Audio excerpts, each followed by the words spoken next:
Antes de começar, eu peço ao Rony que libere essa prancha, que esse é um alerta que nós temos que guardar o tempo todo, né, em letras garrafais, para que aquele que passa possa enxergar com clareza, ok? Principalmente a última frase: olhos bem abertos, inteligência ativa, coração em chamas.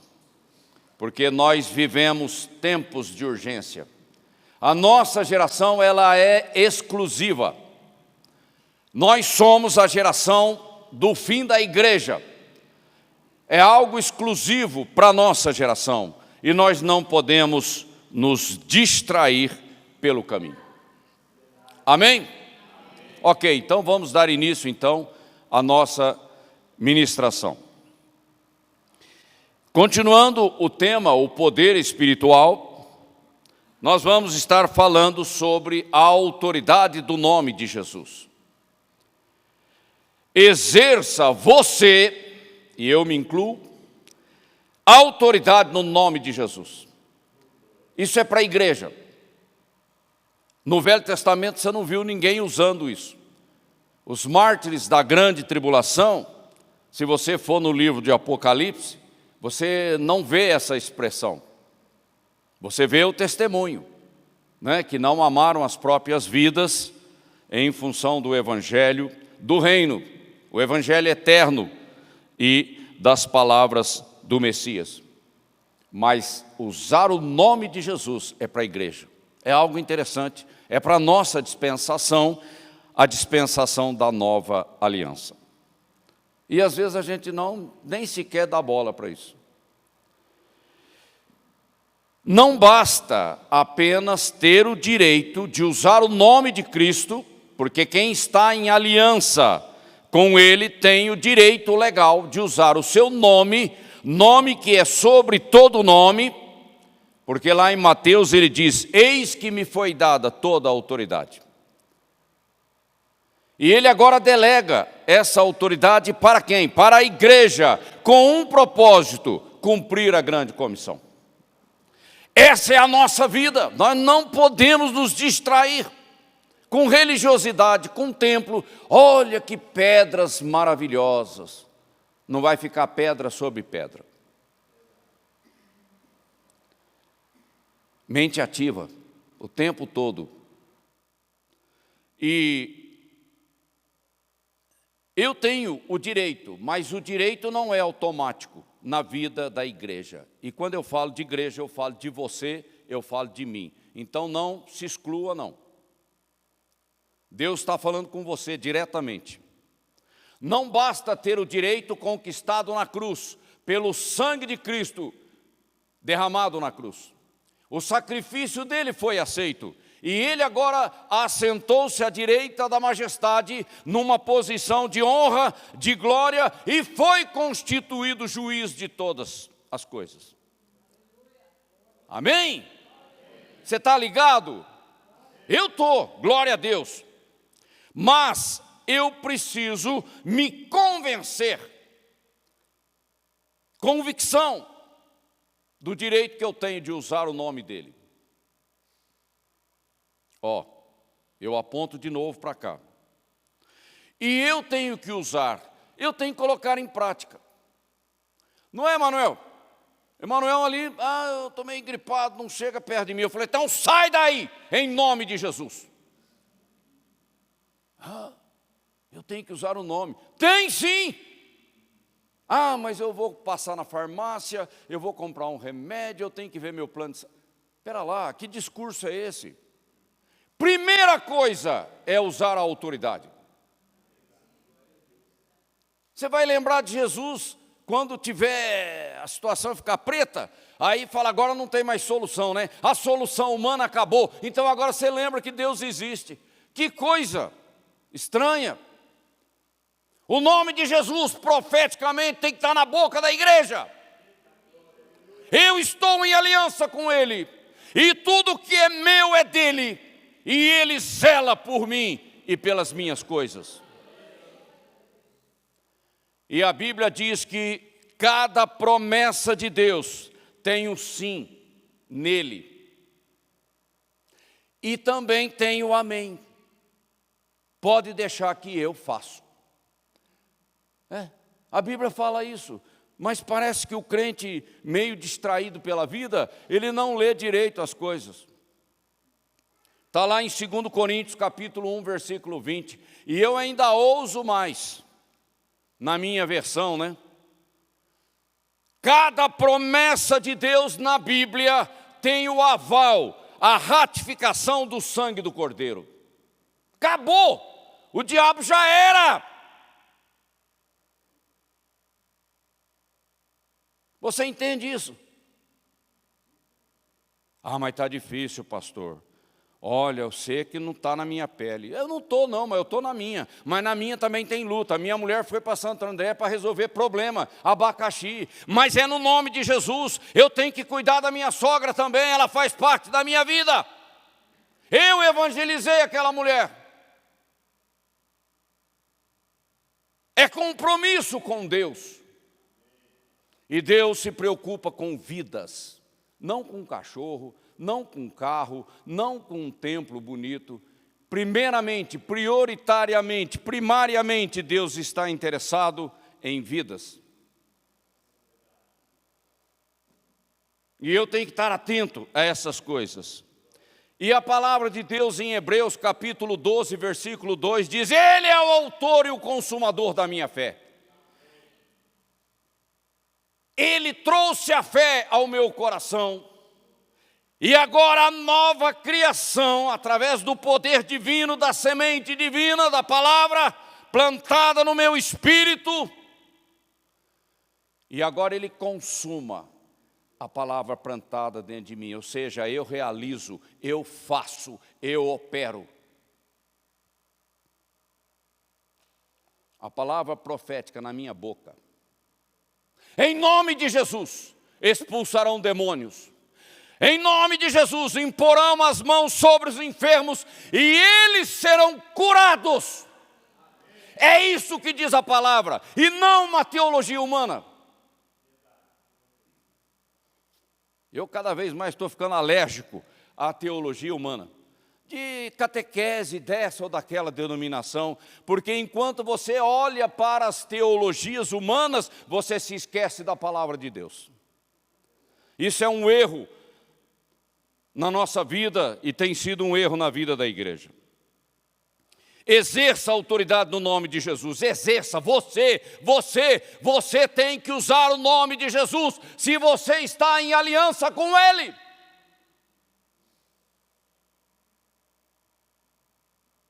E exercer significa agir, operar, realizar, efetivar. É algo que exige ousadia, iniciativa da minha parte. Exerça você, é um imperativo afirmativo. Presta atenção no tempo verbal. Ordem, é uma ordem e é para cada um. E todos nós vamos ter que andar assim, ok? Vamos em frente. O próximo, essa convicção firme tem que estar muito enraizada dentro de mim. Não é apenas assentimento mental de um livro que eu li, de um vídeo que eu vi, de uma pregação que eu ouvi. Não, é mais do que isso. A palavra de Deus tem que estar dentro de você como uma chama queimando. Deus, ele está meio... É como se ele tivesse, ele falou, perder a paciência com essa igreja. Entendeu? Porque há 2000 anos nós estamos pregando as mesmas coisas. E o povo continua repetindo os mesmos erros. Meu Deus. Acorda tu que dormes. E a luz de Cristo te iluminará. Então essa convicção firme da minha autoridade que eu tenho no nome dele, é para uma guerra espiritual. A grande comissão é uma guerra espiritual. Não é na minha força, é uma guerra. E é na autoridade do nome que está sobre todo nome, como está registrado em Filipenses, e nós cantamos isso hoje. Ok? Próximo. A base do texto de Filipenses, que apesar de ser Deus, Jesus sempre foi Deus, sempre será Deus, desde sempre. É impossível cancelar a divindade de Cristo, que apesar de ser Deus, não considerou, aí é uma avaliação dele, diante da Trindade, que a sua igualdade com Deus era algo que deveria ser usado como vantagem.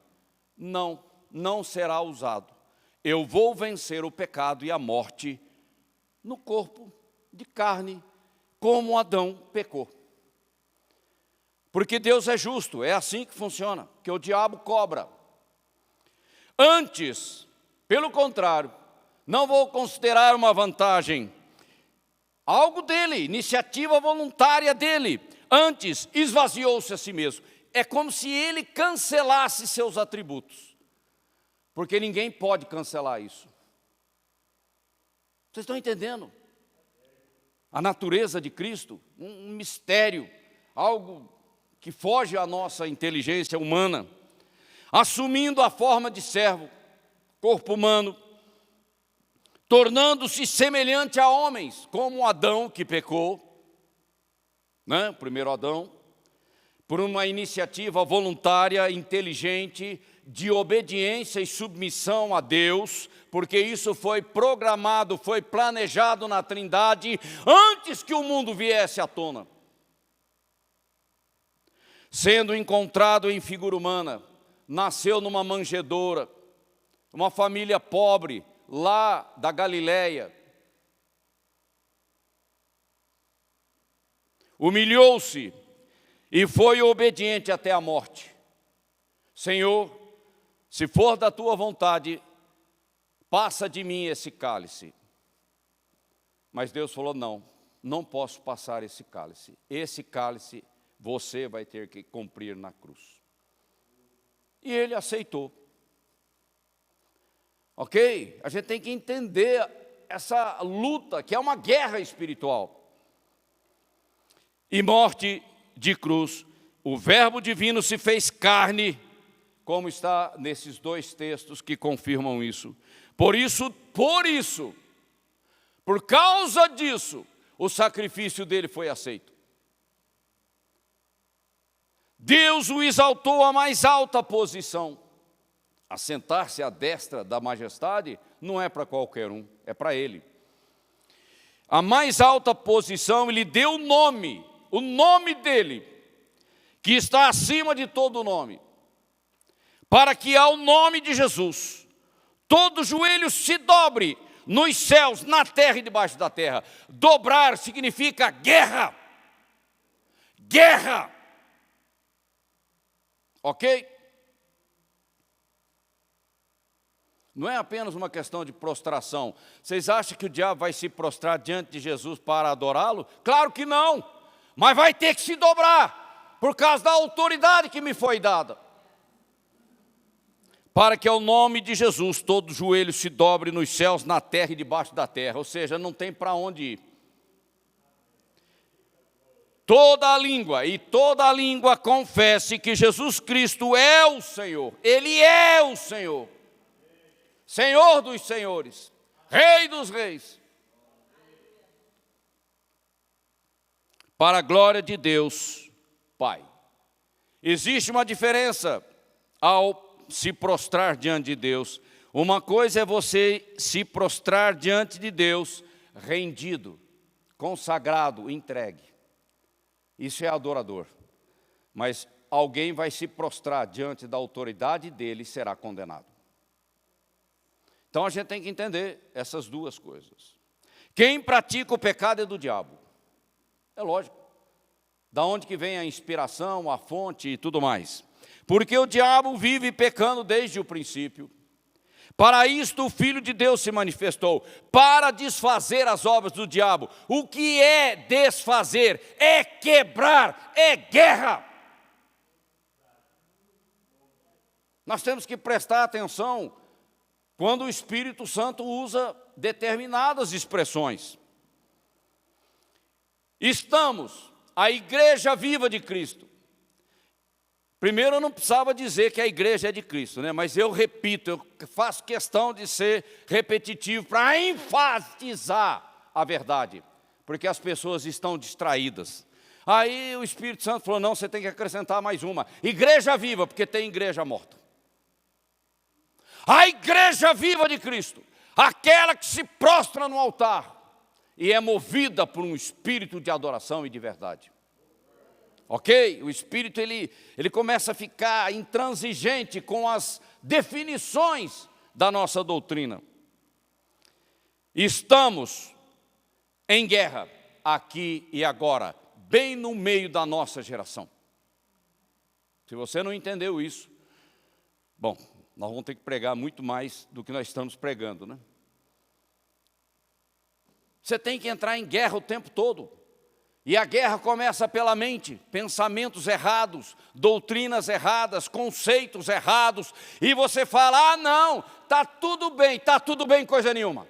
Você precisa acordar, a ficha tem que cair para você enxergar o que Deus está fazendo. Para você enxergar pela luz do Espírito o que está registrado na palavra. Que a palavra nos pertence. E aí eu cito um monte de versículos que falam de guerra. Efésios, luta. A nossa luta não é contra carne e sangue. Pedro, o diabo ronda a vida das pessoas para ver quem ele pode tragar. Tragar é guerra. Em 2 Coríntios, as armas da nossa milícia, guerra. São armas, é guerra. 2 Timóteo, combatiu com um bom combate. Combater é guerra, é cumprir o chamado de Deus na tua vida. Tiago 4,7, resistir ao diabo, é guerra. Presta atenção nos verbos que são usados. Mateus, aquilo que vocês ligarem na terra está ligado no céu. É guerra também. É guerra. Ok?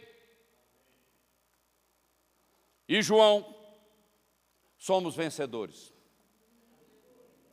Maior é aquele que habita em mim do que aquele que está no mundo. E a fé que vence o mundo é a minha fé em Jesus Cristo, o vencedor. Tudo isso falando de ambiente de guerra. Mas vamos para frente, o próximo slide.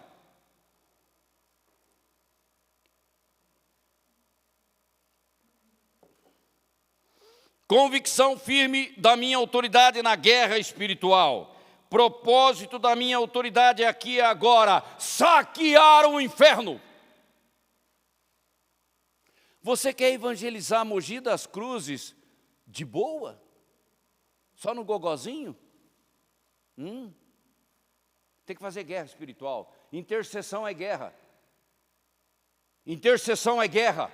Eu tenho que orar pelas pessoas que estão indo para o inferno. Pessoas que estão em cadeias, fortalezas, prisões. Pessoas que estão debaixo de maldição. Eu tenho que orar por elas. Não é apenas uma alternativa. Eu acho que eu vou orar por fulano. É a sua obrigação orar por esta cidade, aonde Deus te colocou. Ok? Amém? Eu não ouço amém. Uai, você não concorda, não? Será que Deus vai ter que incendiar a moita para você sair de lá? Do conforto, né? Cuidado, cuidado!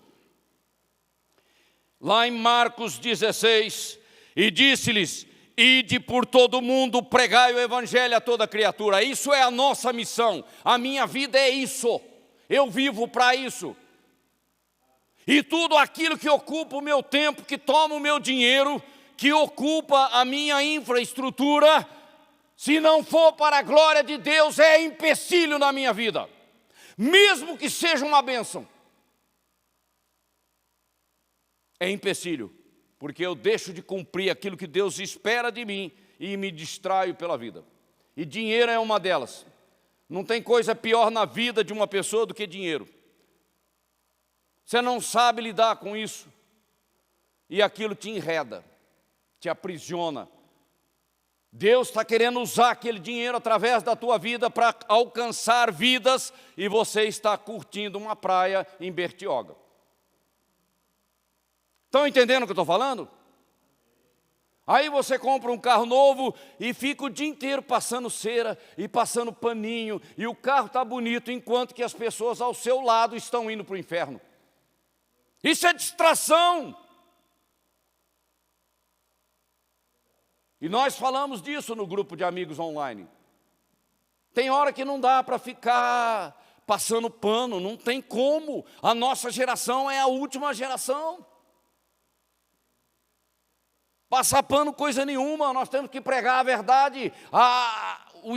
O baluarte da verdade na terra é a igreja, sou eu.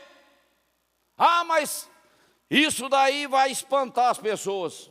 Olha, eu creio num versículo que está na Bíblia: aqueles que amam a verdade, que estão em busca da verdade, vêm para a luz. Mas quem gosta da mentira, vai atrás das trevas. Mas o diferencial sou eu, a lamparina de Deus na minha geração. Não importa, não importa. Eu às vezes fico pensando: Senhor, Tu levaste a vida de Paulo prematuramente. Ele não morreu velho, de idade, já tropeçando nas pernas. Não, ele morreu em plena atividade ministerial. Eu vou entender o que Deus está fazendo? Não. Eu tenho que simplesmente acatar aquilo. Não é? Enquanto que outros que não servem para nada, dura 100 anos. Mas como é que pode? Bom, sei lá. Vai entender isso aí, né?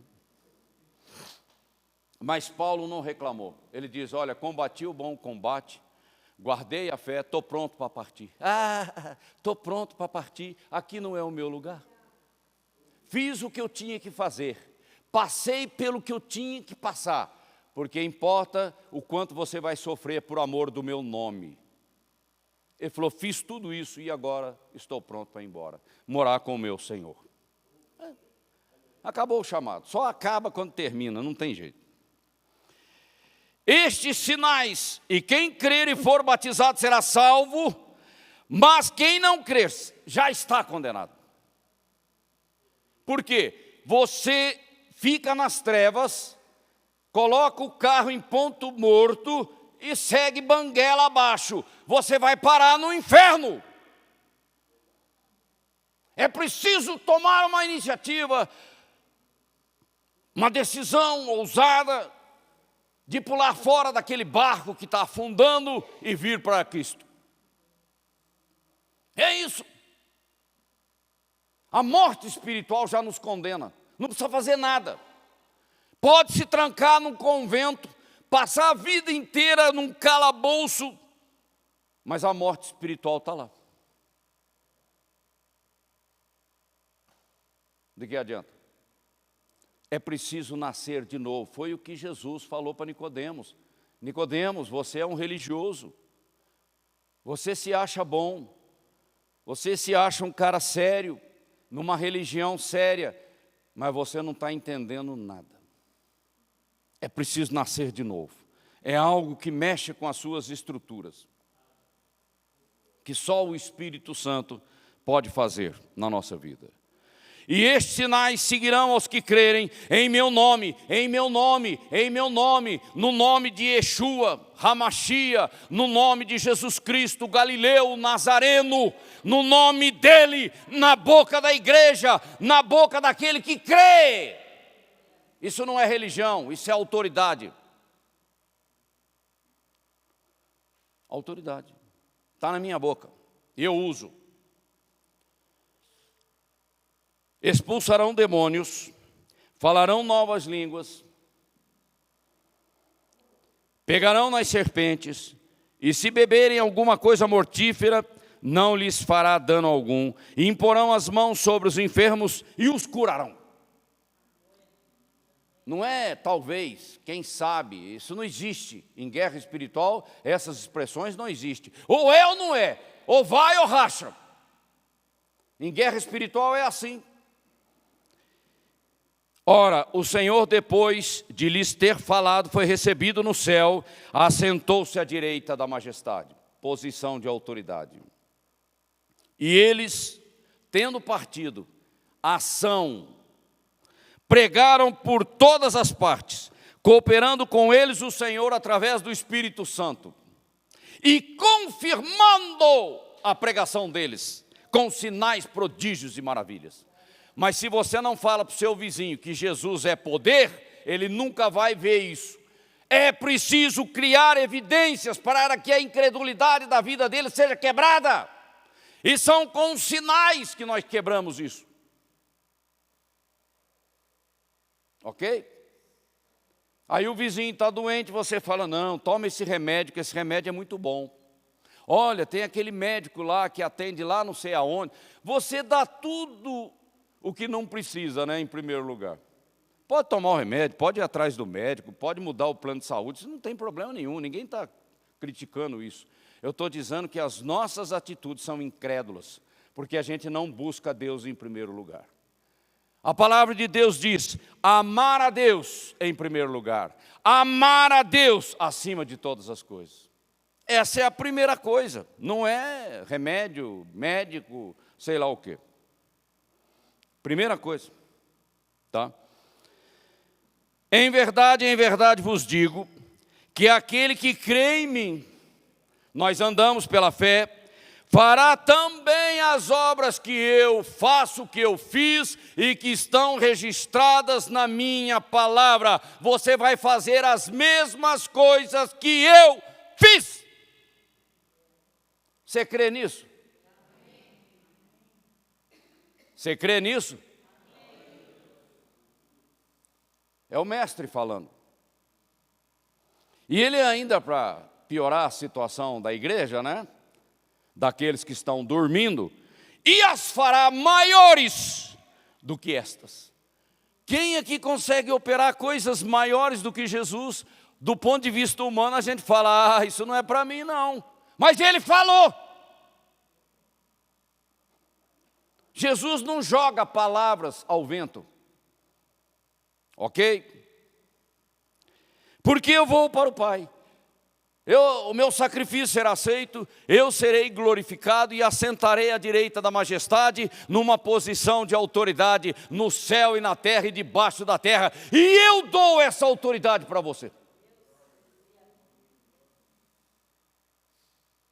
Então, não basta o nome de Jesus ter poder, ele tem que estar na tua boca. Então não existe promessa automática. Nós vamos falar sobre isso. E eu vou para o Pai, e tudo quanto pedirdes em meu nome, essa palavra, pedirdes, na concordância de Strong, você vai ver que ela tem vários significados. E o mais importante na guerra é exigir, é guerra, é comando, é decreto. Na guerra você não pede para o diabo, dá para você se afastar um pouquinho? Dá para você dar uma maneirada, por favor? Isso não é guerra, isso aí é conversa mole. Está entendendo? Então a gente tem que prestar atenção. Outro slide.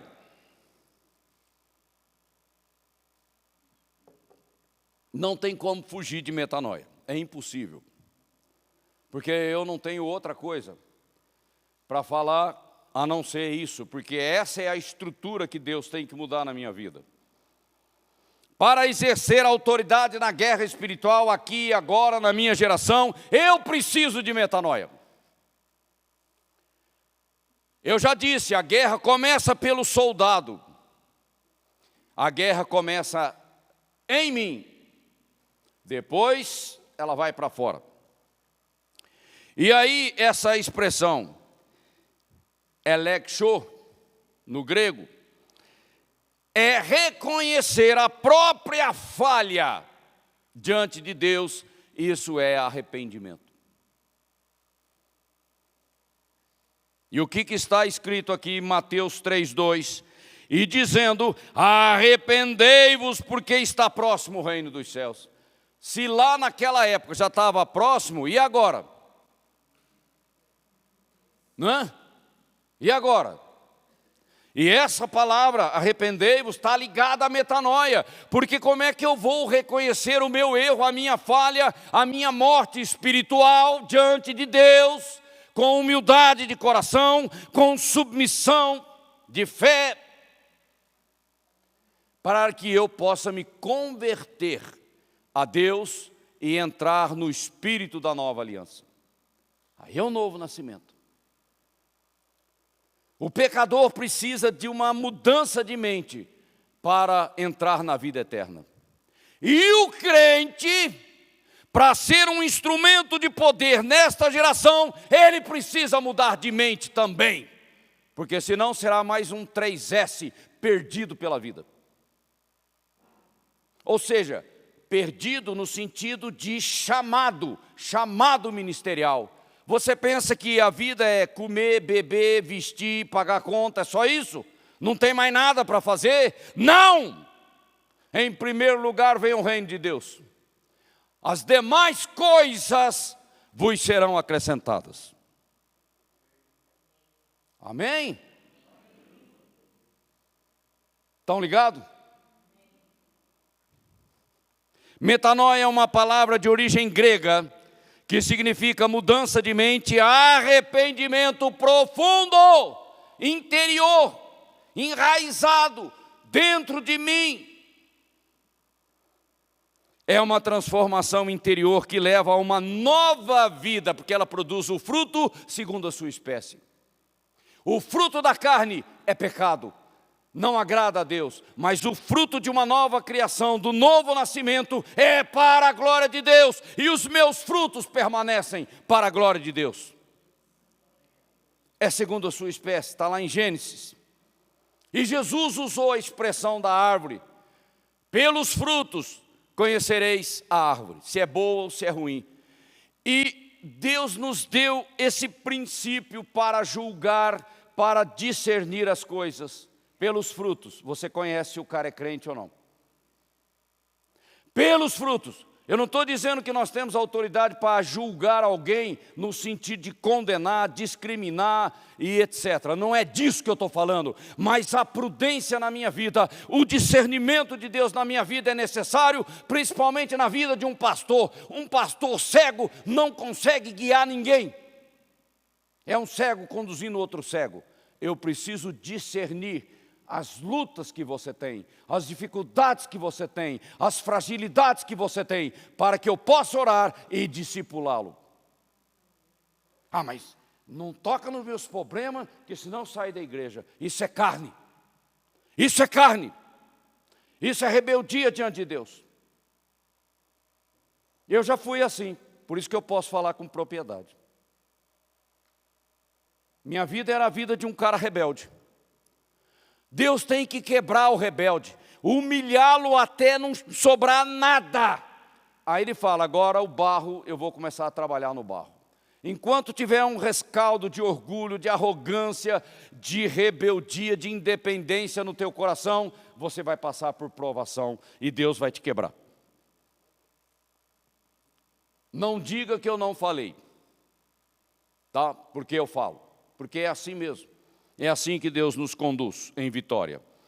E quando eu falo de breakthrough, porque arrependimento tem a ver com breakthrough, essa expressão no inglês, ela fala superação, ela fala avanço além da posição, e ela fala de romper, de ruptura com a velha estrutura. É uma expressão de guerra. Porque ela diz, rompendo além das linhas do inimigo. Ah, é guerra. O inimigo quer te manter na ignorância. O inimigo quer te manter na passividade, na ingenuidade, para que você continue apanhando. Mas eu tenho que romper com isso. Isso é uma prisão. A atitude é minha. Aí você fica assim, será? Pelo amor de Deus, né?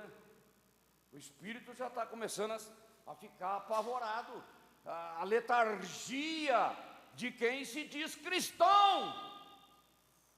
Está doido? Não, assim não. E metanoia expressa a ideia de ir além da mente antiga, da velha cabeça que nós viemos a Cristo. Ou seja, mudar completamente a forma de pensar, resultando numa nova direção de vida, alterando comportamento, atitudes e escolhas. Então, quando eu chego a Cristo, Ele mexe com as minhas estruturas, a minha vida muda. Amém? Próximo.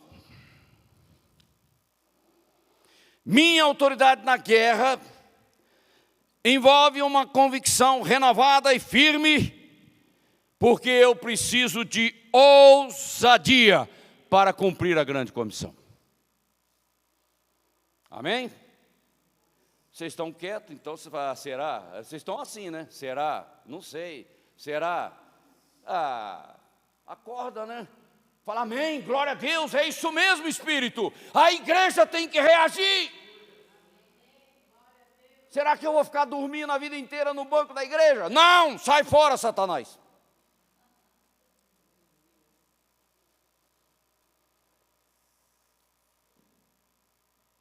O engano religioso é uma praga, porque eu me converti em 1989, aí eu me lembro daquela passagem, começou no espírito para terminar na carne, ô Ney, sai fora, bicho. É isso mesmo, começa no espírito, daqui a pouco você vai se distraindo pela vida e vai perdendo a conexão. Foi quando a pastora Valdiva falou, olha, você vai cuidar do propósito discipulado. Isso faz alguns anos, quanto? 2, 3 anos, nem sei. Mas é mais ou menos por aí. Foi aí que Deus começou a mexer com as minhas estruturas de um ponto de vista inteligente. Até então você apanha no casamento, você tem problema com o filho, aí o emprego é complicado, a vida vai ficando difícil. Aí você fala assim, pô, eu devo ser um cara azarado. Não, você não é azarado, você está fora da conexão. Está entendendo? E aí Deus vai te confrontando. Então eu agradeço a pastora Valdiva por ela ter me entregue esse negócio, porque esse negócio mexeu na minha vida. Pode ser que não está mexendo muito na tua, mas na minha mexeu. E glória a Deus por isso. Eu não perco nenhuma oportunidade que Deus me dá. Ok. Minha autoridade na guerra espiritual, eu preciso dessa ousadia do Espírito para cumprir a grande comissão. Esse é o erro dos tradicionais. Eles acham que pode abrir mão do Pentecoste, mas o Pentecoste é uma realidade específica e exclusiva para a igreja noiva de Cristo. Caramba! Deus faz as coisas e a gente fala, isso aí foi para eles. Meu Deus, isso é pecado. Ele faz para a igreja e você fica patinando. Não dá, né? Ok? Então nós temos aí metanoia relacionado ao arrependimento, está lá em Mateus 3,11, João Batista falando, arrependei-vos, que envolve metanoia. Metanoiete, também Jesus falando em Marcos 1,15, arrependei-vos e crede no Evangelho, porque o reino de Deus está próximo. Jesus acrescentou mais uma coisinha aí naquilo que João Batista falou. Arrependei-vos, metanoesete, eu não sei como se pronuncia isso no grego, é Pedro falando. Arrependei-vos, para que venha tempos de refrigério na presença do Senhor. Sem arrependimento não tem negócio com Deus. O Ney já está cansado de falar isso. Eu não vou parar de falar. Transformai-vos pela renovação da vossa mente. Paulo falando em Romanos capítulo 12. O grande obstáculo na vida do crente salvo é uma mente velha. A nossa alma desalinhada. Tristeza, segundo Deus, produz arrependimento para a salvação. Metanoia, Paulo falando novamente ali em Coríntios. Quando Deus quebra a minha vida, quando Ele quebra as minhas estruturas, eu vou ser humilhado, mas é nessa humilhação que Ele vai levantar o barro do monturo. Não tem outro jeito do Espírito trabalhar na minha vida. Seria fácil, né, se não precisasse tanta coisa, mas é assim que precisa ser feito, porque lidar com a carne humana é complicado. É a coisa mais difícil que tem. No Antigo Testamento hebraico, o conceito de metanoia vem da palavra shuv, que significa voltar, retornar, converter-se a Deus, voltar-se para Deus. Saia do caminho da maldição, da morte e venha para a vida que é Cristo. Isso exige mudança. E Isaías diz: deixe o ímpio o seu caminho. Deixe é uma atitude, é uma resposta, é uma iniciativa, é uma escolha. Deixe o ímpio o seu caminho e o homem maligno por causa da morte espiritual que está presente, os seus pensamentos errados, cabeça velha, o velho homem, a velha natureza, e se converta ao Senhor, ou seja, venha para a luz. Mas se você ama a mentira, você vai correr da luz. Aí é algo que está lá dentro, que você tem que avaliar. Que se compadecerá dele, torne para o nosso Deus, porque é grandioso em perdoar. Mas Deus só pode perdoar aquele que se volta para Ele numa atitude de arrependimento. Amém? Não existe perdão automático, só porque você frequenta uma igreja. É algo mais profundo, tá bom? Não vivam como vivem as pessoas deste mundo, mas deixem que Deus os transforme. É mudança. É Ele que opera isso pelo Espírito, usando a instrumentalidade da Bíblia, da palavra de Deus, por meio de uma completa mudança da mente de vocês. A Bíblia está cheia de exemplos sobre esse assunto. O próximo.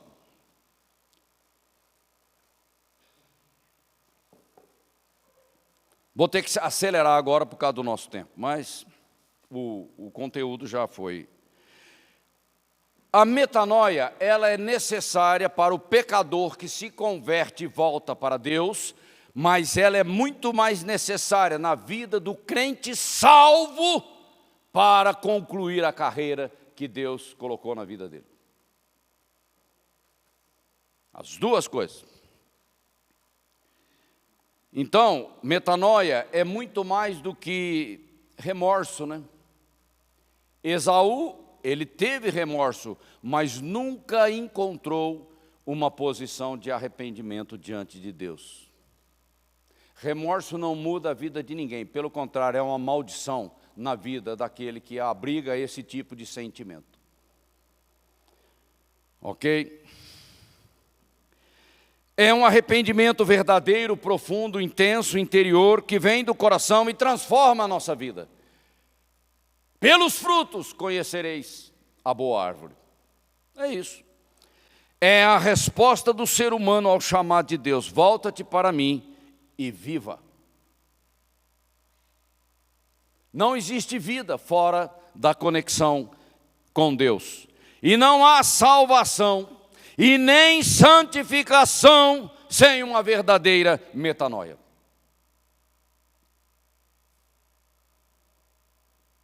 Tá? Pois sem mudança de mente não há mudança de direção. Volte para mim, é direção. Aí o crente turrão, que se acha salvo, aí eu não vou entrar no mérito, ele se acomoda e acha que está tudo bem. Será?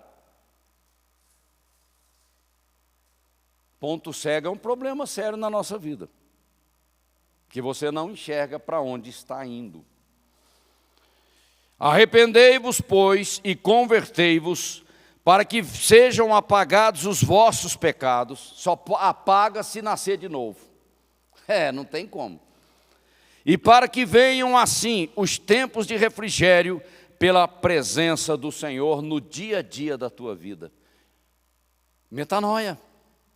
Você conhecendo a perfeita vontade de Deus, que está registrada na palavra, ou por revelação específica, e aí você vai experimentar o melhor de Deus para a tua vida. Amém? Não existe outra maneira. Vamos concluir então com 2 aqui e a gente encerra. Próximo, metanoia, que é uma mudança interior essencial na nossa vida e que transforma a nossa vida. Mudança. Não existe mudança sem metanoia. E não existe metanoia que não provoque mudança. Temos um inimigo. Agora é o resumo da ópera. Temos um inimigo, Satanás e seu exército. Veio para roubar, matar e destruir. Então é guerra. Estamos em guerra. Não tem ninguém que não esteja em guerra no tempo da nossa vida de qualquer maneira. Sendo pecador, sendo crente salvo, você está no meio de uma guerra. É entre Deus e o diabo. Satanás se levanta contra os propósitos de Deus para a igreja viva de Cristo. Claro.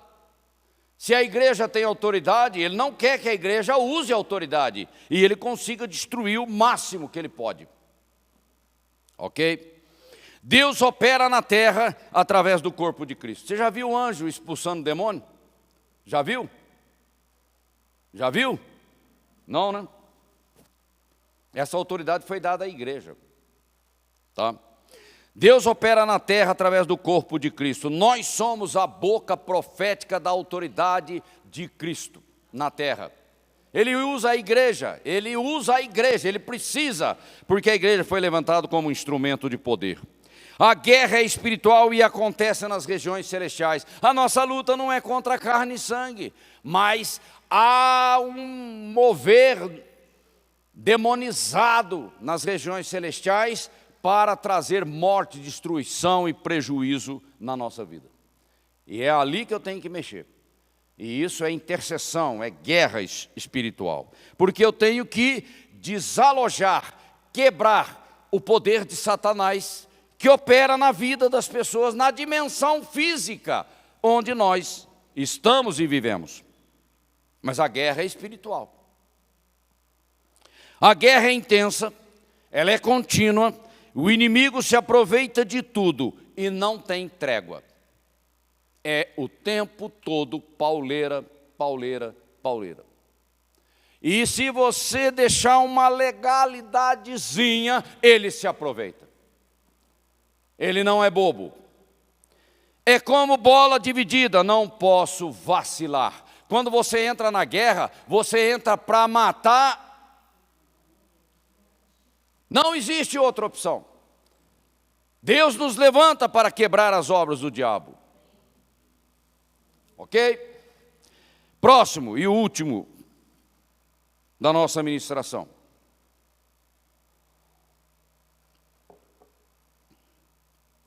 Território. Tenho que ganhar território. Tenho que ocupar e manter o território ganho. Porque território ganho, quando você tira férias, vai para Bertioga, toma água de coco na praia, ele volta e toma o território novamente. Se você vacila, se você se distrai, se um pecadinho começa, a casa vazia, ele vem e traz mais 7 demônios piores do que ele. É guerra o tempo todo. Guerreiro não pode ser passivo,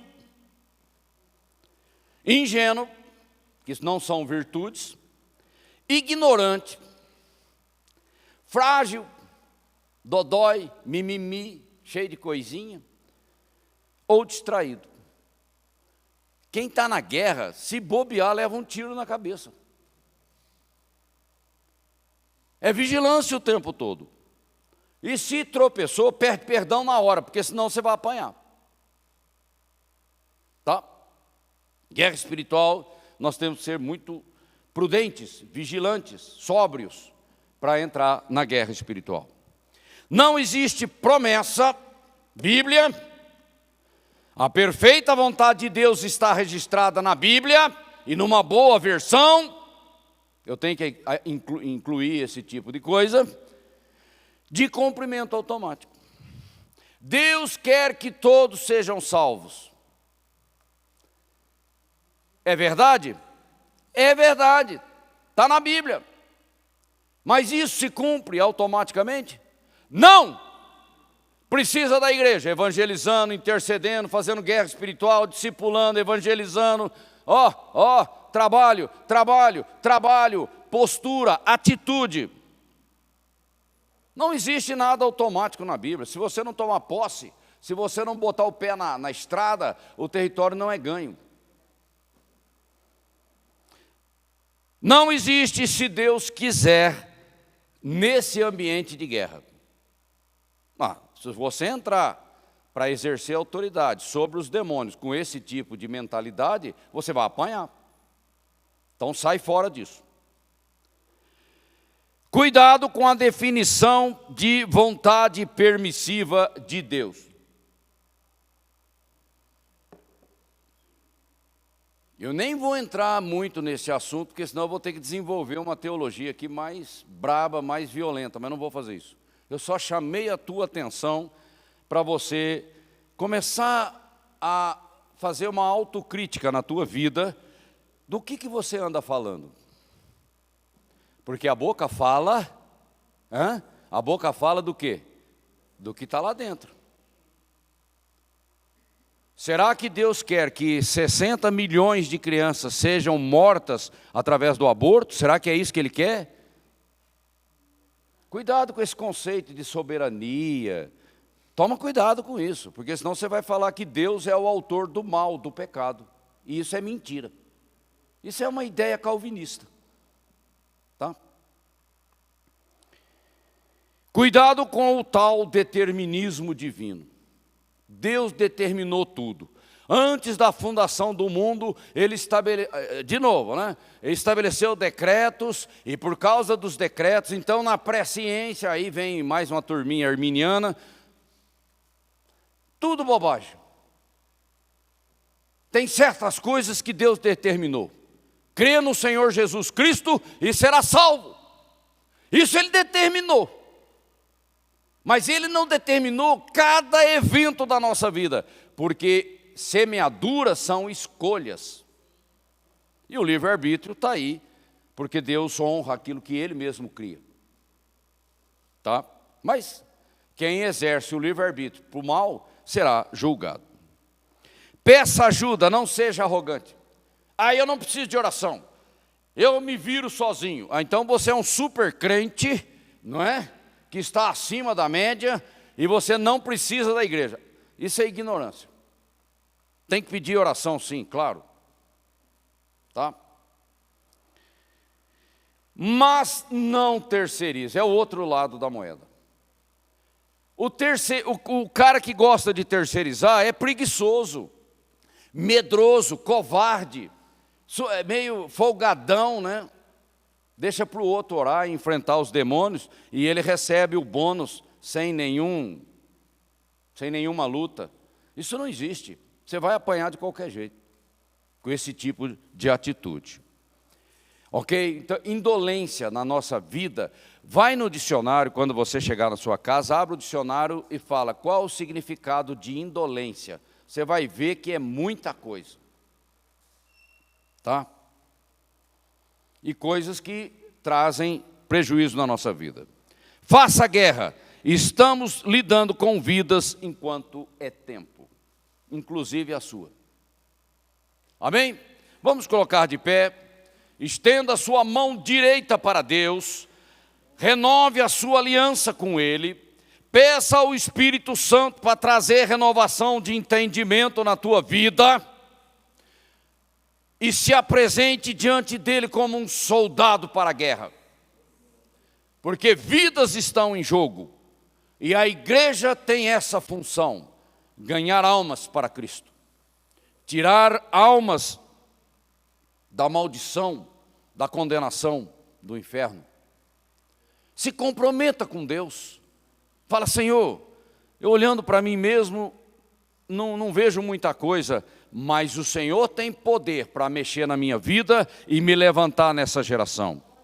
E aqui na Winner Church, eu quero ser um crente ativo, integrado, que coopera juntamente com os demais para uma grande colheita de almas para Cristo, nesta cidade, começando por Jerusalém.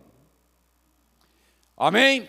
E não resista à obra do Espírito, porque você não vai conseguir chegar inteiro lá no fim, né? Porque a gente não vai conseguir. Sem o Espírito não dá. Deus te abençoe e você tenha uma ótima semana.